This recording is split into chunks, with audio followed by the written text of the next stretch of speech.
In 1985, Dr. Walker would attend a seminar that would change his life forever. There was a doctor there by the name of Jennifer LaMonica, and Jennifer LaMonica was demonstrating she could adjust a patient, and then he would think about the accident that got him in that situation in the first place, and what would happen then is the adjustments that she just made would come out of place. She observed this, and then she would have him think of the accident, and then make the adjustments, and then it would stay. And I thought, that is fascinating to me. It was really fascinating. And you see, I'd already studied a lot of acupuncture, I'd studied homeopathy, I'd studied nutrition, I'd studied muscle testing, I'd done a lot of things, and it kind of all came to me. You know what? What if we could do this? What if we could get the emotional state and have a patient think about the emotional state and then make the adjustment while they're in that particular state? Can emotions cause disease? This is one of the most documented things in all of the literature. Emotions definitely can cause this. Actually, emotion can cause death. And emotions are normal and natural and fine. But if emotions get out of hand, if they're at the wrong time, in the wrong place, they can actually cause distress on our body. And emotions have been, in many, many scientific studies, have been shown to be a causative agent in many, many diseases.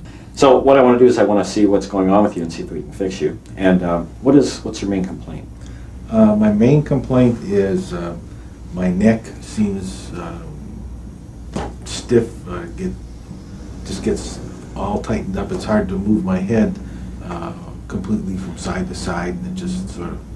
Like turning your head back and forth this way? Show me what you mean. It's like I can only go about that far to either well, I can only go, yeah, that's... Oh, that looks pretty tight, all right. Well, I'm going to go through a little procedure here and see if we can figure out what's going on, all right? Fine. Okay. Let's take this arm right here, and I'm going to push it down, and you keep it up, all right? Well, hold, resist. That's good. Resist again. Okay, can you take this hand and put it back in your neck, right about here for me? Do you do that? Okay. Hold it right there now. Hold it right there.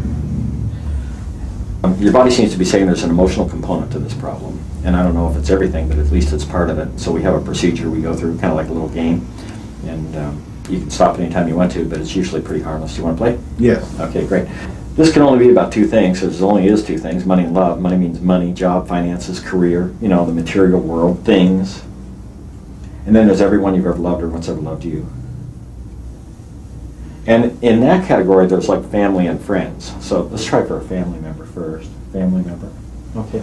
And there's two families, the family you came from and the family you now have. Which one do you want to try first? Family I was born into. The family you were born into. Okay. And a particular member of the family? Uh-huh. Well, everybody has a mother and a father, so let's try mother. Let's try father. And your father. And your father. And your father. And your father. And your father. Down here in the liver. Liver goes with a couple emotions. Let's try a couple out here, okay? So anger and resentment and your resentment and your resentment. Something about your father. He wasn't around. Okay. Or at least not for me. Yeah, okay, I can understand that. So resenting that your father wasn't around for you, really wasn't a real dad in the classic sense of the word. I would have another feeling that he didn't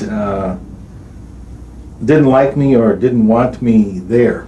Anything to do with that? I wonder how old you were there, when you were conception to 10, when you were conception to 5, age 6, and age 7. So you're a little 7-year-old in 2nd grade, and when you're 7, you don't have any way of measuring yourself, how important or lack thereof. So your dad was the authority, so like maybe you didn't feel like you were worthy of his attention, actually. Yeah. Can you see how you might resent it, that you weren't worthy of his attention? Yeah, weren't worthy of attention. Good. Bob, I want you to put your hand right here like that. And I want you to put your other hand on the forehead like that. And up a little higher. That's it. Okay. And just close your eyes if you want to, or keep them open, it doesn't matter. But I want you to go back and I want you to pretend that you're 7. I want you to pretend you're never going to get any older than that you're just there at 7. And the thing about this little procedure we're doing here is the more you can feel the resentment and maybe anything else you were feeling at that time, the better this works, because it engages your physiology and kind of gets everything up, you know, so we can make this release. All right. Hold that feeling. Breathe in. Out. Breathe in. Out. Breathe in. Out. And out. think. Let's see. Get our homework corrected now. Look at me. And look at that picture back there again when your dad was kind of ignoring you. Good. And look at me, Bob. Good. You're good. Now let's go back and touch your hand on the back of your neck again. Yeah, that's a lot better. Okay, good. Let's try to turn your head down for it. No, yeah. That goes easily from side to side. Several years ago, Patrick Dockery ruptured and fragmented 2 discs in his lower back. He had a double laminectomy, but was still in severe pain with partial paralysis and numbness in his legs. During the following years, his legs began atrophying, and his pain was consistent and unyielding, to which his surgeon had no solutions. The very first time I ever went in, he said, well, you seem like you're a pretty open-minded person. I'd like to try something called NET on you. I said, NET, what's that? He goes, well, it's called neuro-emotional technique. And I said, well, I'm open for that. You know, and at this point, I'm thinking, when he started to do it on me, I'm like, this guy's insane.